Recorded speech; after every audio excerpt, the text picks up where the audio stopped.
SOT అనేది అసలు యాక్చువల్గా చట్టబద్ధత లేనటువంటిది ఎస్ఓటి. బీఆర్ఎస్ ప్రైవేట్ సైన్యంగా ఎస్ఐబి ఉమ్మడి ఏపీలో మావోయిస్టులు ఏరివేత కోసం ఏర్పాటు చేసిన వింగ్ అది ఎస్ఐబి. ప్రత్యేక రాష్ట్రంలో తనకు అనుకూలంగా మలుచుకున్న గులాబీ boss special operation targets SOT పేరుతో మరో వింగు. చట్టబద్ధత లేని ఈ ఎస్ఓటికి చీఫ్ గా ప్రణీత్ రావును పెట్టిరు. ప్రైవేట్ వ్యక్తుల ఫండింగ్ తో ట్యాపింగ్, మహిళలను వదలకుండా వేధింపులు, అరాచకాలు బయటపడకుండా హార్డ్ డిస్కులు ధ్వంసం, ఏళ్ల తరబడి సేకరించిన మావోయిస్టుల సీక్రెట్ డేటా కూడా మాయం చేసిరట. చూసుకో గట్లున్నది కథ, గంత చేసిండు. ఇగో ఇది మీరు చేసినటువంటి కార్యక్రమం. ఇక అయితే ఇక్కడ కిషన్ రెడ్డి గారు ఇక్కడ ఫ్రీ జర్నీ కల్పిస్తే హామీలన్నీ అమలైనట్టేనా? మరి నరేంద్ర మోడీ గారు అన్ని హామీలు అమలు చేస్తాడు. ఏం చెప్పిండు? నల్లధనం తీసుకొస్తా, ప్రతి మనిషి అకౌంట్లో 15 లక్షల రూపాయలు ఎత్తానని ముచ్చడి చెప్పే. అది ఎటు బాయను, అది ఇడ్చబెట్టు. నోట్లు రద్దు చేస్తున్నా, 50 రోజులు నాకు సమయం ఇవ్వండి, లేకపోతే రాళ్లతో కొట్టి చంపురని చెప్పినావు. అది ఎటు పోయిందో. ఇట్లా చెప్పుకుంటూ పోతే నరేంద్ర మోడీ గారు ప్రధానమంత్రిగా మన్మోహన్ సింగ్ గారు ఉన్నప్పుడు విదేశీ పర్యటనలు చేసిన సందర్భంలో 136 సార్లు మీడియాతో మాట్లాడినాడు ప్రెస్ కాన్ఫరెన్స్ పెట్టి. ఒక్కసారన్నా నీకు అనుకూలం ఉండేటువంటి మోదీ ఏది గోధి మీడియా అని ఉంటుంది, ఆ మీడియా నేషనల్ మీడియాను కంప్లీట్గా గుప్పిట్లో పెట్టుకొని మోడీ దుమ్మితే మోడీ సరిదైందని ఆలు గోళీలు వేసుకునే పరిస్థితికి తెచ్చినాం. కేసీఆర్ ఏది వానలు తడితే కనుక గతంలో కొంతమంది గోళీలు వేసుకొని ఇక్కడ సర్ది గోళీలు వేసుకునే సేమ్ అదే పరిస్థితికి వచ్చింది. అరాచకం మించింది, అరాచకం మించాల్సిన దానికంటే మించింది.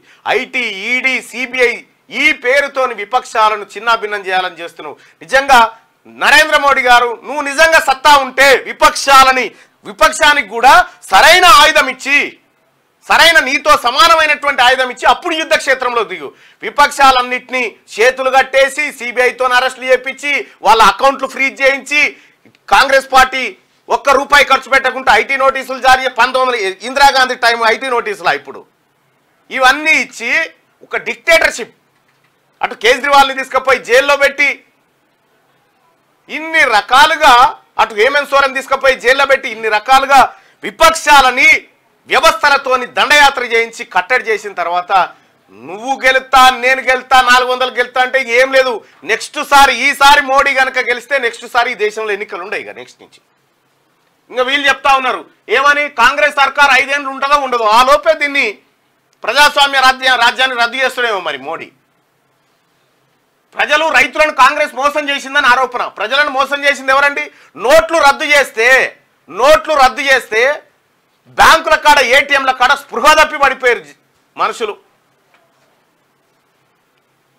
నోట్ల రద్దు వల్ల ఏమొచ్చిందో ఏం తెలియదు. ఇప్పుడు 2000 రూపాయల నోటు పత్తనే లేదు, మళ్ళీ ఎటుపోయిందో అది అటు బాయ్. ఇక రైతులను కాంగ్రెస్ మోసం చేసిందని చెప్తే రైతులు ఢిల్లీ పంజాబ్ బార్డర్లో, హర్యానా బార్డర్లో రైతులు ఏడాది కమానం ఎందుకు ధర్నా చేయాల్సి వచ్చింది? నల్ల చట్టాలు తీసుకొచ్చినా పొరపాటు చేయిందని చెప్పి నరేంద్ర మోడీ గారే రైతులకు క్షమాపణ చెప్పిండు కదా. మరి రైతులను ఎవరు మోసం చేసినట్టు? ఈ దేశంలో ఉన్నటువంటి రైతులకు ప్రాజెక్టులు కట్టి రుణమాఫీ చేసి ఈ దేశంలో ఉన్నటువంటి పంచవర్ష ప్రణాళికలు సృష్టించి వ్యవసాయ రంగాన్ని అభివృద్ధి చేసి వ్యవసాయాన్ని లాభసాటి వ్యవస్థగా మార్చిన కాంగ్రెస్ పార్టీ గురించా మీరు మాట్లాడడం? ఎన్ని చూపించాలి? బక్రానంగల్ ప్రాజెక్టు దగ్గర నుంచి ఎన్ని చూపించాలి? నరేంద్ర మోడీ గారు కట్టిన ఒక ప్రాజెక్టు ద్వారా బయటికి వస్తున్న నీళ్ళది ఒకటి చూపిస్తుందాం. ఈ 10 ఏళ్లలో నాగార్జున సాగర్ ఎవరు కట్టిరు? శ్రీశైలం ఎవరు కట్టిరు? జూరాలు ఎవరు కట్టిరు? ఎల్లంపల్లి ఎవరు కట్టిరు? ఇట్లా చెప్పుకుంటూ పోతే ఎన్ని డ్యాములు, ఎంత కథ. బ్యాంకులను జాతీయకరణ చేసింది ఇందిరాగాంధీ, బ్యాంకులను జాతీయకరణ చేసింది నరేంద్ర మోడీ గారు. మీరు ఒక మాట చెప్పండి. ఈ కిషన్ రెడ్డి గారిని అడుగుతా ఉన్నా, ఈ దేశం కోసం నెహ్రూ జైల్లో ఉన్నాడు 13 ఏళ్ళు. ఇందిరాగాంధీ జల్లడబడ్డట్టు తూట్లు పెట్టి ఆమెను చంపిరు. రాజీవ్ గాంధీ తునాతునకలైపోయిండు. 2 చిన్న బిడ్డలు వేసుకొని సోనియా గాంధీ ఈ దేశానికి మళ్ళీ ప్రధానమంత్రి అయ్యే అవకాశం వచ్చినా కూడా తునప్రాయంగా దాన్ని పక్కకు పెట్టేసి ఒక మైనారిటీ బిడ్డ మన్మోహన్ సింగ్ను విద్యావేత్తను తీసుకొచ్చి ప్రధానమంత్రిని చేసింది.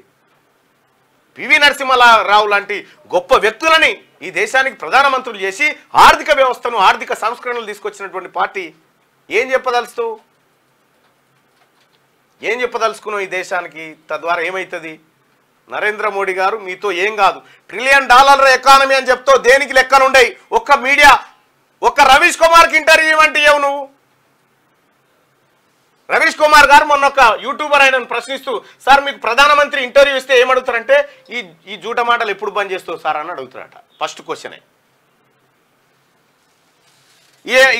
ఇక దేశభక్తి పేరు మీద ఇండియన్ ఆర్మీ సపోర్టర్స్, ఈ పేజీలన్నీ వీళ్ళే, ఈ ఐటీ సెల్వే.